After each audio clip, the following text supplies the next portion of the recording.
Hello and welcome to this tutorial video. It's Cubasis version 2 and I'm excited to show you all the new features that we have in store. I'm gonna be doing so by creating a little groove in Cubasis, and I'm only using material that you find in there, so you can follow along if you like. I already created an empty project and created one audio track and named it Drums. And now I'm going to the media bay, to the audio loop section. I have selected drum loops and I will import a drum loop now. The one I like is 130 Flum Drums 04 and the file type is FLAC. We've upgraded the factory audio loops to this lossless format to allow for better quality and seamless looping. So let me import that into the project. Right now, this loop doesn't match the tempo of my project at 125 BPM, and you can hear that.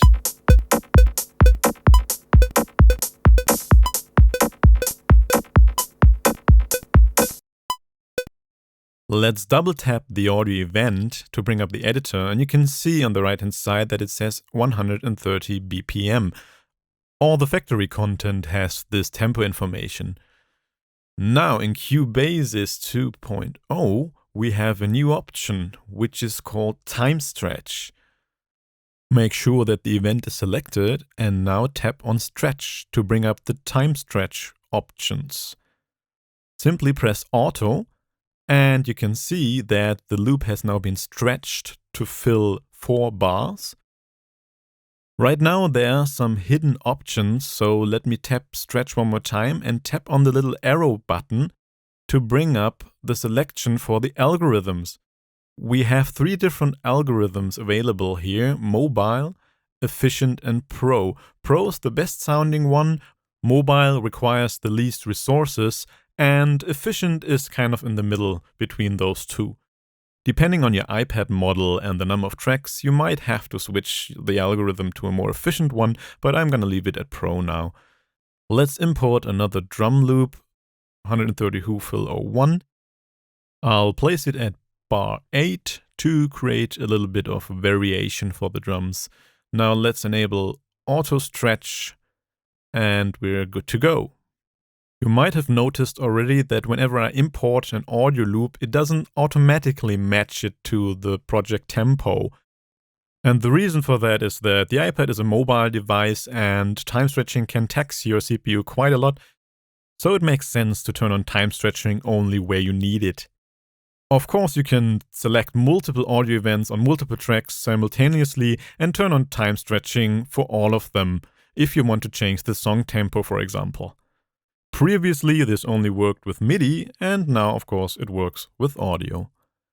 Besides auto, there's also a manual time stretching mode, and if I activate it, you can see that I can stretch the event any way I like it. For this groove, I'm just going to set it back to auto. Alright, time for another track, another audio track. I named it Guitar. And I would like to use something from another project here. To do so, I opened up the snare demo project that you also have within Cubasis. I soloed track number 9. There we have some nice e-guitar phrases. Tap and hold the event to make sure that the locators are set to the length of the region. Then you need to go to the media bay. Go to Mixdown, and I've selected FLAC as the format to save a little bit of space. I do want to include the effect tail, and I do want to have the mixdown between the locators. Then all you have to do is press Start Mixdown, and what you end up with is an audio file that you'll find under Mixdown, which is called, in my case, eGuitar1. Now I'm going back to my project and import the audio file onto my guitar track. The original tempo was 118 BPM, so let's turn on time stretching to bring it up to 125 BPM. I'll remove the first 8 bars, then split the remaining audio file at bar 5, remove the tail, and then copy and paste the first 4 bars to fill the entire loop. Now I can go ahead and use another new function. which is called Transpose. I can transpose this audio event by cents, semitones, or even octaves. I am going to use semitones, and I will set the value to -4 semitones. Nothing happens yet. You have to press apply to actually apply those settings to the selected audio event. Now let's listen to the transposed guitar part.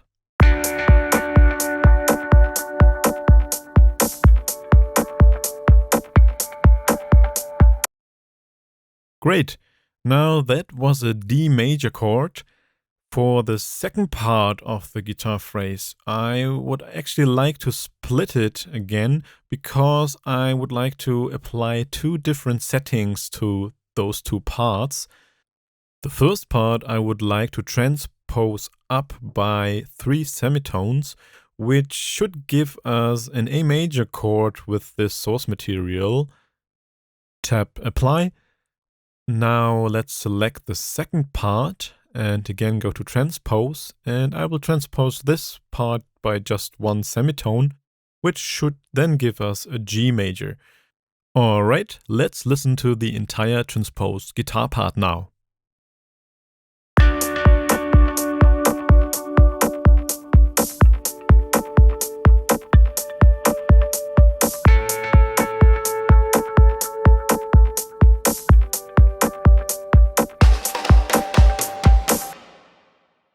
I like the guitar phrase, but the guitar is playing a little bit too soft, especially in the second part. But don't worry, we have something new we can use to fix this, which is called the channel strip. You can find it in the insert effects. This is what it looks like, and you have a cut filter, you have a noise gate, compressor, and a saturator. I will use the compressor on the guitars. I've already set the ratio to roughly about 4:1. And the appropriate threshold, I'm gonna leave makeup gain on auto and also the release time on auto.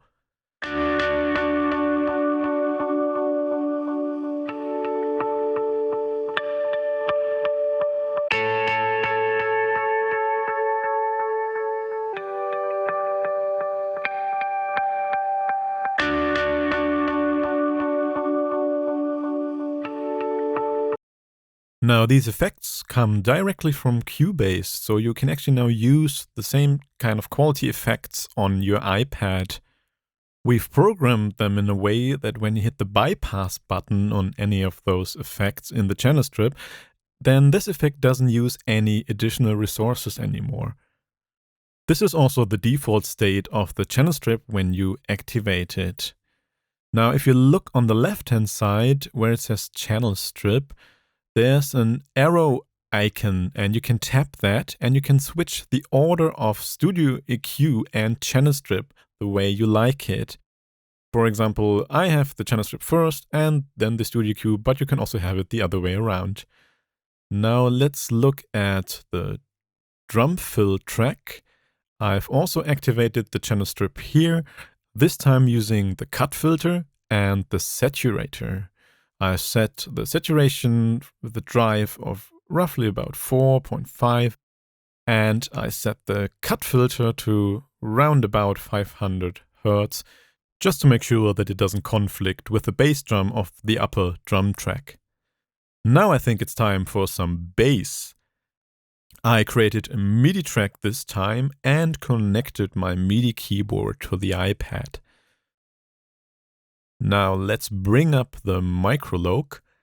The MicroLog is the built-in synthesizer of Cubasis, but before we actually use it, I would like to show you the great new instruments that we've built into Cubasis version 2. For the Microsonic, for example, we have 7 new instruments which are all called tape. So we have like tape, brass, tape, clarinet, and so on. And they all recreate the sound of those tape-based instruments, especially from the 60s. The preset I would recommend to start with is actually the tape flute. And I'm pretty sure that once you play it, you will recognize the sound and you will also recognize the famous band which has been using it. Alright, I'll leave that for you to try out. Let's move on to the MicroLog. For the MicroLog, we actually have 76 new sounds, and they range from basses, pads, strings, leads, to sound effects and even more. Don't worry, I'm not going to play all of them to you. I just want to show you how you can actually find them. And if you scroll through the list of presets for the MicroLog, you will see that all of the new presets have the word new in brackets after the name. I've chosen a preset called Electro Bass for our bass part in this project. Now I could actually go ahead and record the bass, but I would like to show you another new option we have in Cubasis version 2. This option helps you record live MIDI, and you can find it under Quantize, and it's called Auto Quantize. What it will do is quantize your recorded MIDI notes to whatever grid you've chosen and also whatever swing value you've chosen. And if you're not happy with the automatic quantization after you have finished the recording, you can just tap undo one time and it will not undo the recording itself, but it will undo the automatic quantization of this recording. Okay, so now I'm ready to record. Let me bring up the keyboard and let's hit record.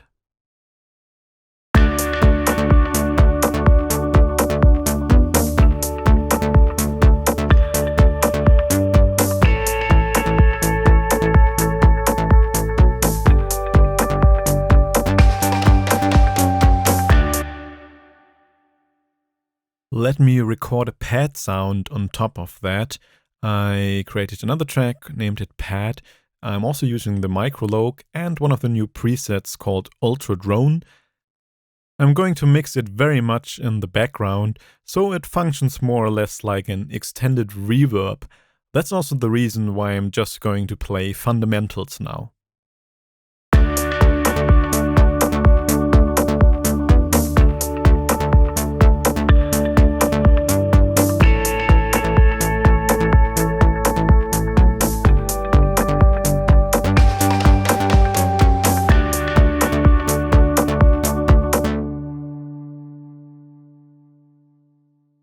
Now I would like to add some vocals to this project. So I went through the demo projects of Cubasis and found some I would like to use in the demo project called On and On.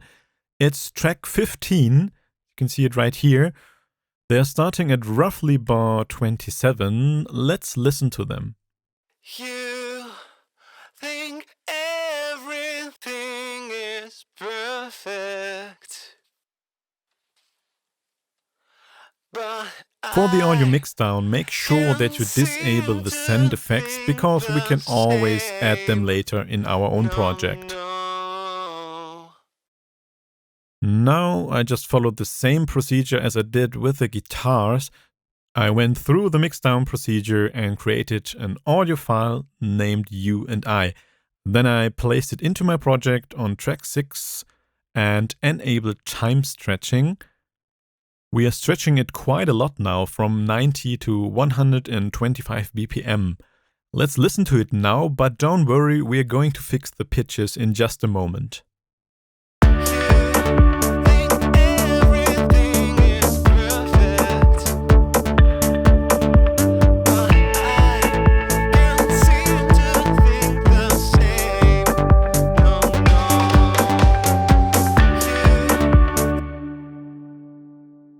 The melody of the original vocals doesn't really fit to the chord structure I have in my project, but of course we have pitch shifting available in Cubasis now, so I split up this audio event into several pieces. You can see them right here.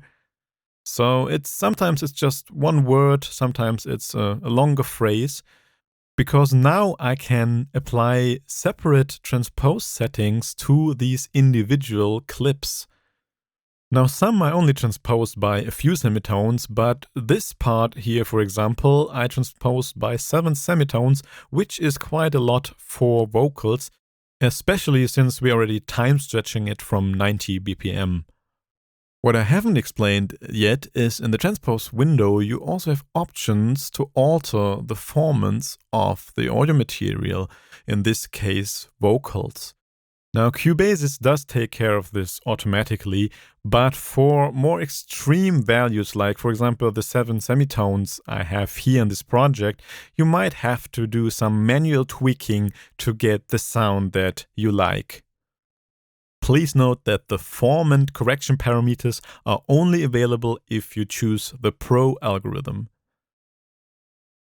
What I did now was apply some effects to the vocals. I've chosen the channel strip to straighten the dynamics a little bit and also added a cut filter at around about 180 Hz to get rid of a little bit of boominess that was introduced by all this pitch shifting.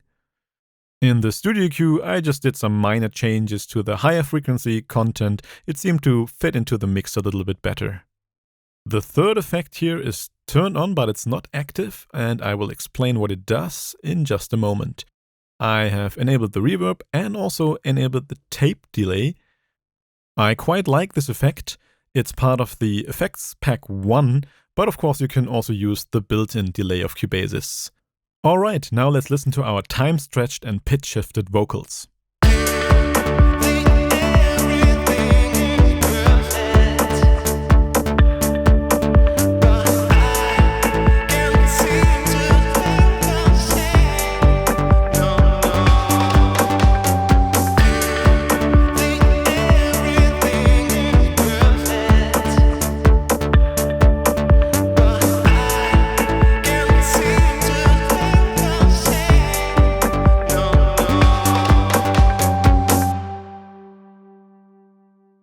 As promised, let's have a look at the new effect, which is called Spin Effects.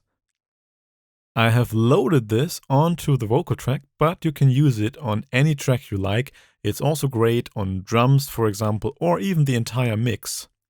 It allows you to create stops and stutters and scratches, and also comes with a filter. On the left-hand side, you can choose the time grid. I'm going to leave it at quarter notes. On the right-hand side, you can choose between low pass, band pass, and high pass. In the middle, you control the filter. Up, down is the resonance, left and right is the frequency, and you can tap on the buttons below for scratches, stutters, loops, etc. Another great thing about the spin effects is that you can automate all those parameters. Let me show you. I will tap on the right automation button, the red W button. Then all you have to do is press play, not record, and you're good to go.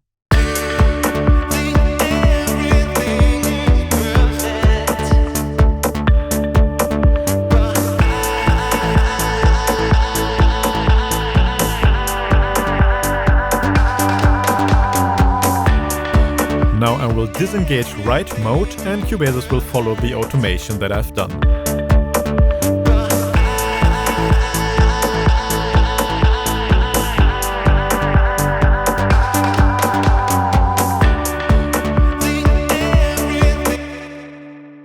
Great! In addition to the new features I've shown you, we've also worked on the user interface, gave it a new look, we have improved zooming behavior, we are ready for iOS 10, and also implemented further improvements and fixes that you reported to us.